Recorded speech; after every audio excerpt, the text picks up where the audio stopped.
All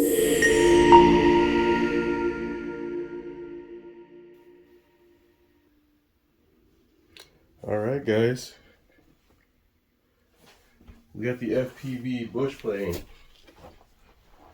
and let me see if I can get this in a way that you can see. We have a bent shaft. It's slightly bent.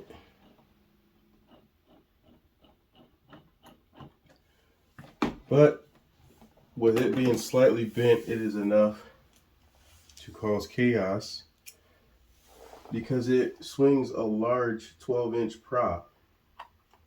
So it's pretty much amplified. Let me get our camera off of here. If you have any kind of oscillations in the 12-inch prop, the vibrations are going to be amplified because of how big the prop is. So we're going back into the drawing board, which means we will unhook our connector here and get our camera out of there. And that's all our camera is. It's just on this floor plate. So we'll get that squared away. And we're going to find our floor plate as well. Oh, there's something here. Let's get that out of there. Alright. Unhook our ESC. This motor could still be used for something. I don't know. If you don't mind a little vibration, but yeah, just that little bit of shaft play is enough to cause havoc. So, and they're cheap. They're like 19 or 20 bucks. So it's almost not worth tearing this apart and replacing the shaft. I mean, you could just order a shaft and tear that motor apart and replace it, but the amount of time you're going to spend doing that, you could just easily just swap the motor. It's going to be faster for you to swap the motor out than it is for you to replace that shaft. I don't know. I haven't replaced any shafts, so I don't want to say that too loosely, but I can imagine that it will take more, because in order to swap a motor, you just take one off, unscrew it, screw the next one on, and put it back, and you're done. So yeah, I can say definitively that a motor swap is going to be faster than rebuilding. Just depends on how bad with this motor being so cheap, it doesn't make sense for me to attempt to repair it. Now, if this was $100 motor, then yeah, I would take the time and put a new shaft in. If this motor was $100 or, you know, very expensive. Now, I wish they had the bolt-on shafts, you know, that uses 3 or 4 screws that screw into the motor.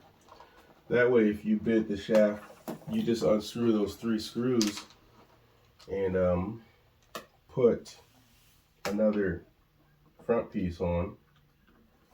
So we're getting there. When I first put this motor on, I didn't have this hood cut out, the hole in the hood, and yeah, it was a pain in the butt to try to find those holes and get everything lined up. But having this hood cut out is, yeah, I can see everything. So, all right, so that's it. There's our motor. We're going to compare the two as well. And let's get we'll leave that one screw in. It's not bothering anybody.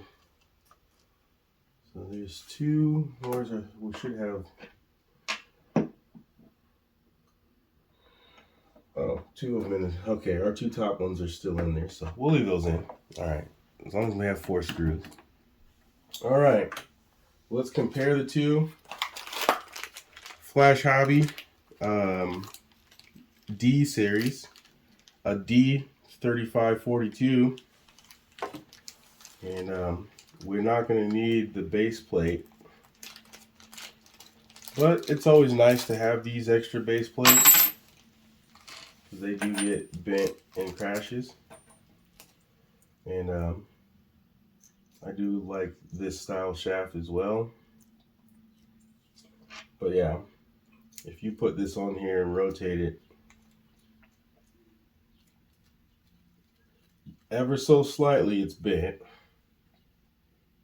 But you see how they have 3 holes in here? I would rather you don't put the shaft in here and just have where you put your 3 screws in and then you have that shaft. So maybe we can find something. I doubt it, but maybe we can at some point. So this motor's not all waste. But you get this little base plate that comes with the Volantix kit that angles your motor down and all that good stuff. So put that. These are in pretty good too. All right, so there's that. I think we're going to compare the two, but we should be able to use, I think we'll probably start off using a 9-inch prop, but oh yeah, there's a difference, guys.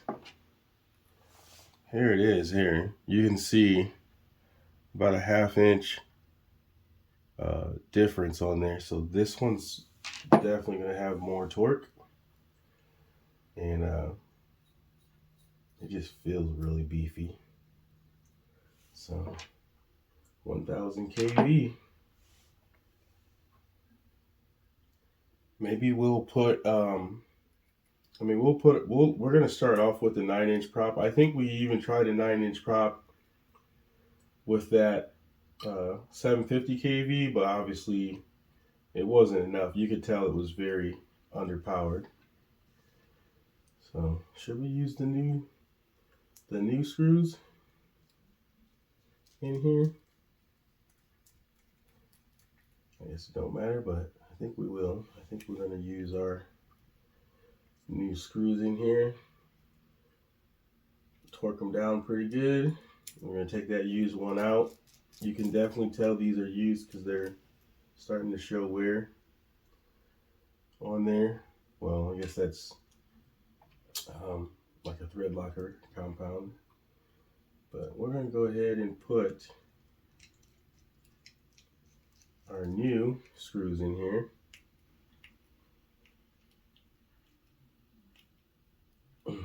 And that's it, guys. That is your motor swap. Go ahead and stick our leads through and begin installing our mount. So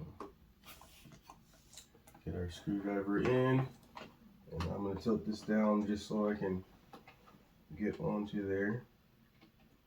There. There's that.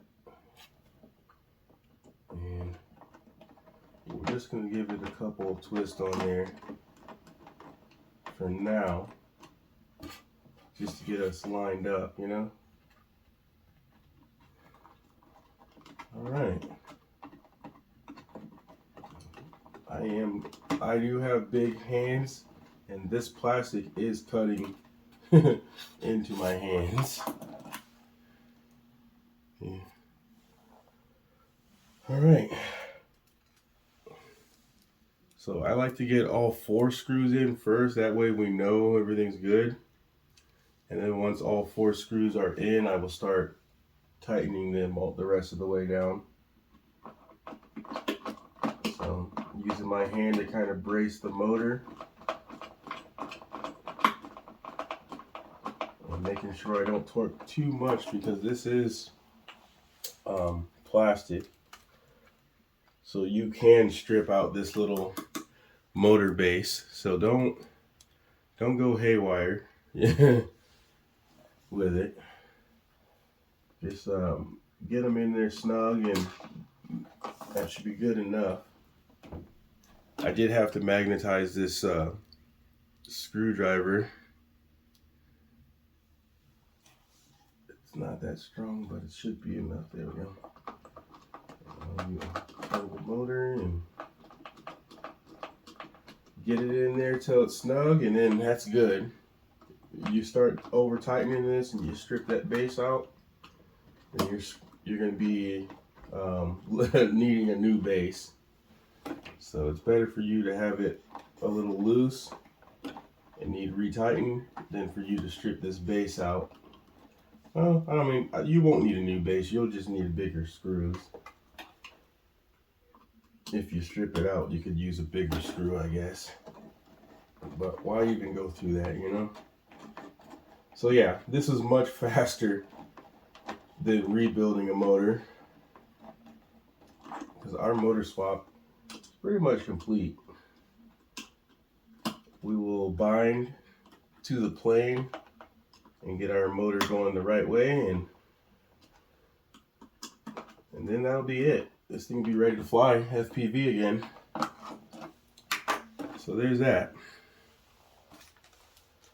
Put our extra screws and our base plate back into this baggie that it came in, and probably we'll just toss that motor. That way I don't go through the headache of a year later putting that motor in something else and going through the same heartache. So, well, I don't think we'll toss it, but we're going to definitely put this somewhere, because that shaft is bent and you'll have to take the C-clip out and pull the whole top part out. Yeah, I guess it wouldn't be too much. So, I don't know. We'll see. We'll see how much a shaft is, but considering the motor itself only costs $20, then that shaft better be like really cheap. So there's that, and we'll go ahead and grab our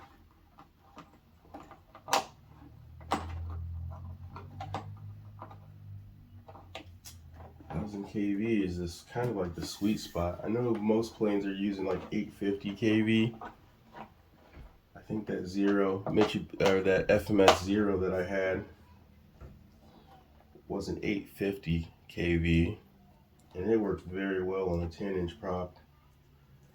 So in theory, this 1000 kV should work well on a 9-inch prop. In theory, but we can always go to the hobby store.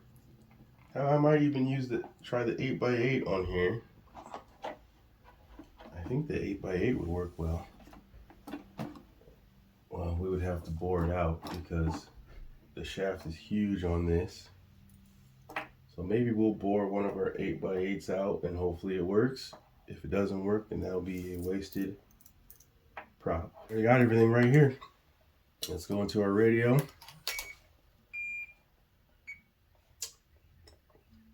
And select our FPV Trainstar. Select. And get our battery on here.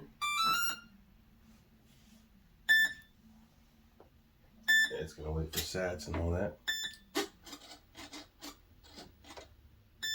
No, I guess not.